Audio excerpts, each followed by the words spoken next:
Hello, I am Dr. Narendra Madkari. Welcome to my YouTube channel named Experimental Physics.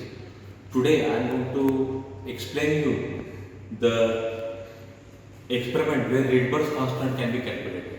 Now, what is Rydberg's constant? It is a constant which is encountered in spectroscopy. You know that different elements have different spectra. For example, hydrogen gives its own spectrum, and the spectrum of hydrogen is one of the most studied hydrogen spectrum. And in that spectrum, there is one spectral series called as Balmer series, which appears like this. In the Balmer series of hydrogen atom, we have three colors.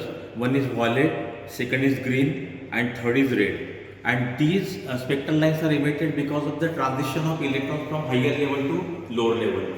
That means when you discharge the electricity through the hydrogen gas, electrons will be excited, and when they are de-excited, they emit the radiations. For example, the transition from n is equal to 3 to n is equal to 2 gives red color. Then n is equal to 4 to 2 gives green color, and 5 to 2 gives violet color. Now, what is Rydberg constant? It appears in this formula. See, if the wavelength of the emitted radiation is lambda, and if the quantum number of lower orbit is n, and if the quantum number of higher orbit is m. For example, for red, the quantum number of higher orbit is m is equal to 3. For green, it is m is equal to 4, and for violet, it is m is equal to 5. So there is a formula: 1 upon lambda is equal to r into 1 upon n square minus 1 upon m square. So let us verify this formula.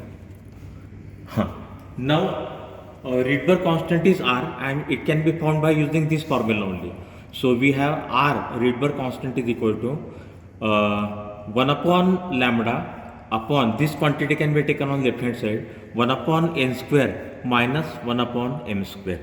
N and m are known for various colors, and this lambda can be found by using spectrometers. Now, most of the spectrometer consists of diffraction gratings, and these diffraction gratings are nothing but the arrangement of multiple slits.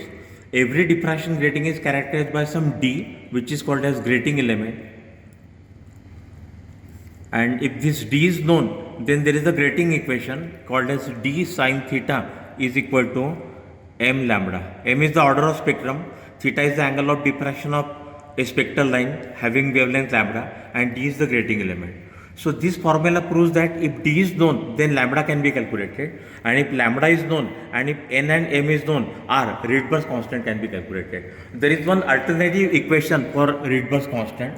The equation is r is equal to e raised to 4 into me, electron mass, upon 8 epsilon naught square h raised to 3 into c. And when you substitute all the quantities, r comes out to be 1.097 into 10 raised to 7 meter raised to minus 1.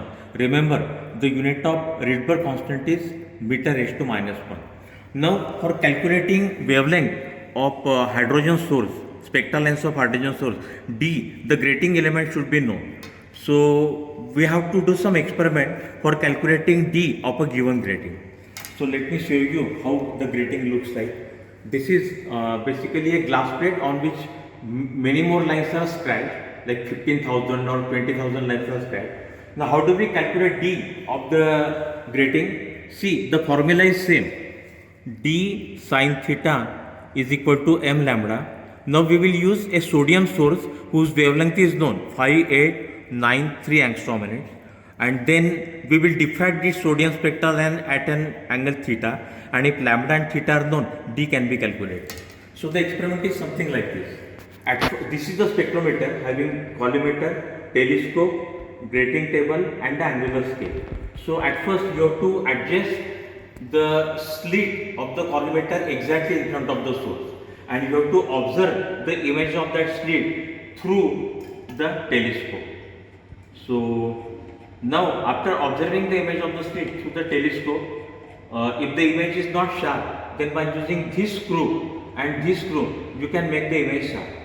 Please remember, unless the slit is exactly in front of the source, your image will not be bright enough.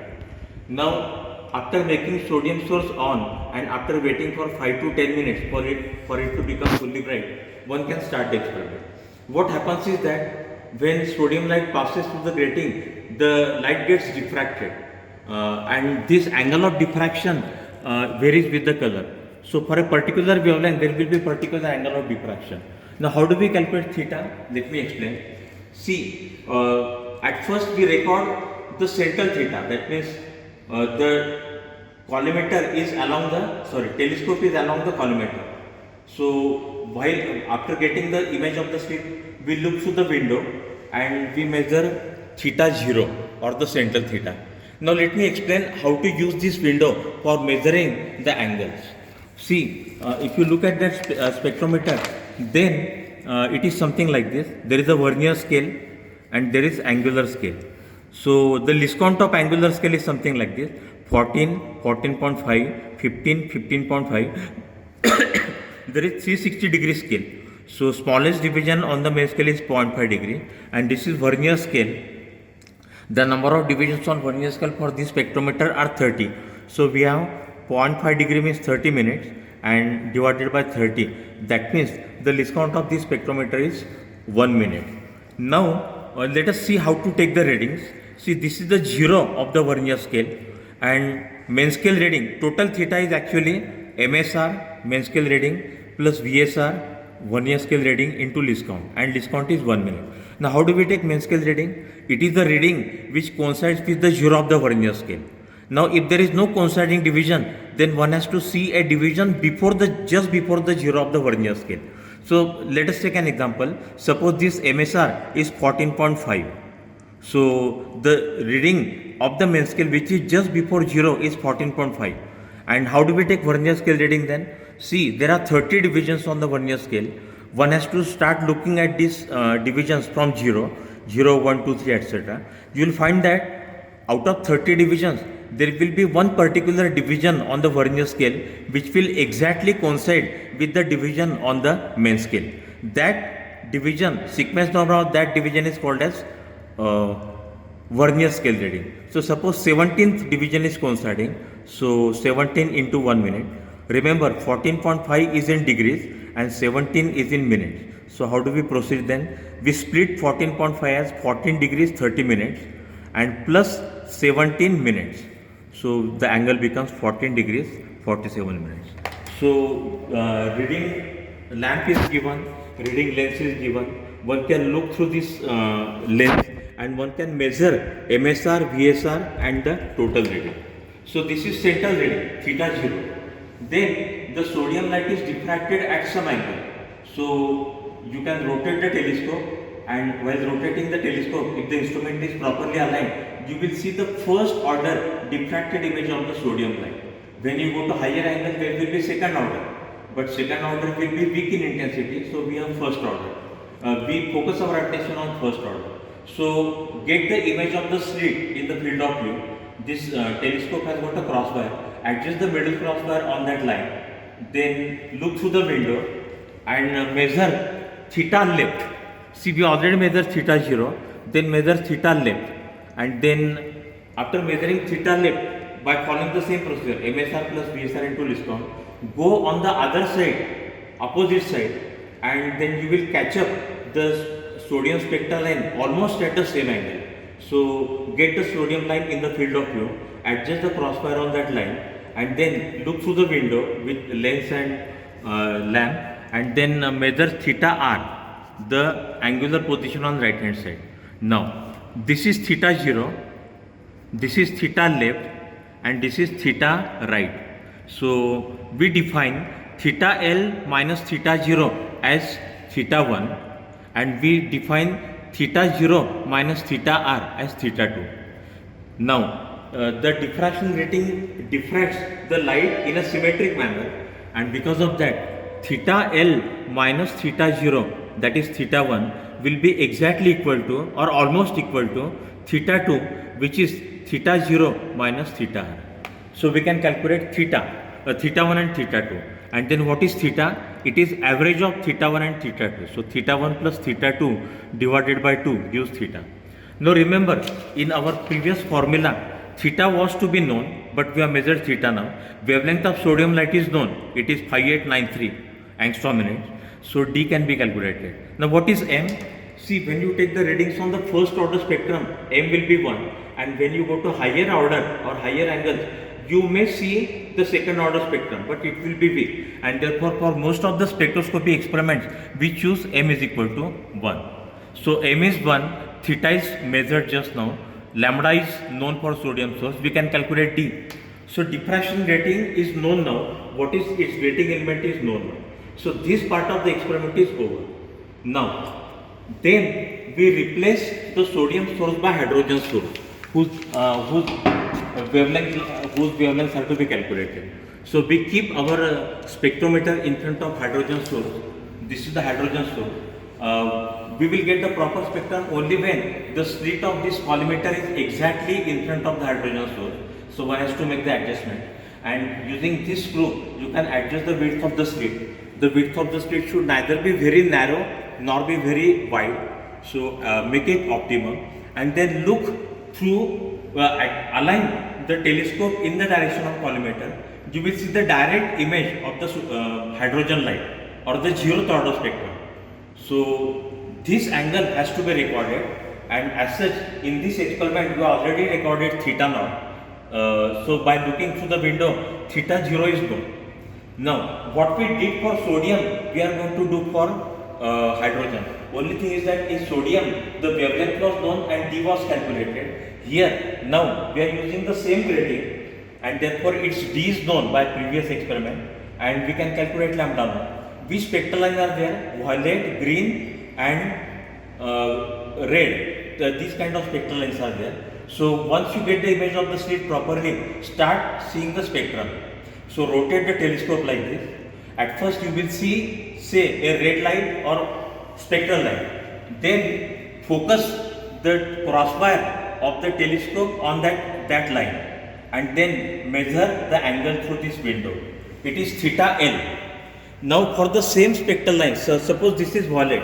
For the same spectral line, go on the right hand side, get the same spectral line in the field of view, focus the crossfire on the spectral line, say violet spectral line, and measure theta R. Once again, theta will be theta 1. Once again, theta will be equal to theta 1 plus theta 2 divided by 2. This will be theta 0.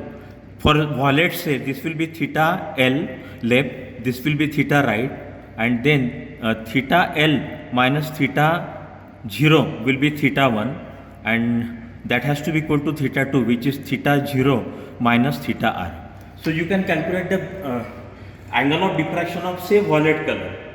Then after calculating theta of the violet color, you can calculate its wavelength. So lambda is equal to, we have d sin theta is equal to m lambda. D is known now. So for this grating, D is already calculated by using sodium source. So D is known. So we have lambda is equal to D upon m sin theta. M is taken on the left hand side. Now theta is just now measured. You can substitute that. M is the order of spectrum. We are considering the spectrum which is closest to center. It is the brightest spectrum. So M is 1 for all spectral lines. You can calculate lambda. Once lambda is calculated, you can calculate 1 upon lambda. Now once 1 upon lambda is calculated, you can equate that with this formula. 1 upon lambda is equal to R into 1 upon n square minus 1 upon m square. Remember, for Balmer series which we are studying here, n is always 2, the lower level, and then m depends upon the color. For red color, m is 3, for green color, m is 4, and for violet color, m is 5. So suppose I am measuring the wavelength of red light. So here you will get the, if D is in angstrom minutes, then lambda will be in angstrom minute. So if you have measured the wavelength of red color, then use m is equal to 3, n is always 2, and then calculate the Rydberg constant. Rydberg constant is given by 1 upon lambda upon 1 upon n square minus 1 upon m square. So this is how Rydberg's constant can be calculated. Let me tell you the standard value of Rydberg's constant. It is 1.07 into 10 raised to 7 meter raised to minus 1. Now at the end of this practical, I want to show you some sample readings using which you will have some idea about the results that we get in the experiment. So at first we want to calibrate our grating by using sodium source. So theta 0 is 26 degree for a particular experiment, theta L is 43 degree 14 minutes, theta R is 8 degrees 51 minutes, theta 1 is equal to theta L minus theta naught is this 26 minus 43 minus 26, 17 degrees 14 minutes, and then 43 minus 8 degree 26 minus 8, that will be 17 degrees 9 minutes. Theta 2 is equal to theta 0 minus theta r, and both the angles are almost same, so theta is 17 degrees 11 minutes. Then grating element of the grating is m into lambda upon sin theta. The wavelength of sodium source is 5893. We are considering first order, sine of 17 degrees 11 minutes. When you do the calculation, d comes out to be 19,947. Now, number of slits in the grating can be calculated by this formula, 2.54 into 10 raised to 8 upon d. So, we can substitute d and we can get n. Now, once this d is known, you can do the experiment with hydrogen source. So, some sample observations are: violet, theta 0 is same, 26 degree, theta L is 30 degrees 30 minutes, theta R is 13 degrees 30 minutes, theta 1 is theta L minus theta 0, that comes out to be 12 degrees 30 minutes. Theta 2 is theta 0 minus theta r, 12 degrees 30 minutes. Average is theta is equal to theta 1 plus theta 2 divided by 2, that is 12 degrees 30 minutes. And in the same way, you can see the results of green color and red color. Now, once the angle of diffraction theta is known, you can use this formula to calculate the wavelength. M is 1, d is known now, whatever d we have calculated here, 19947. By substituting that, you can calculate the wavelength.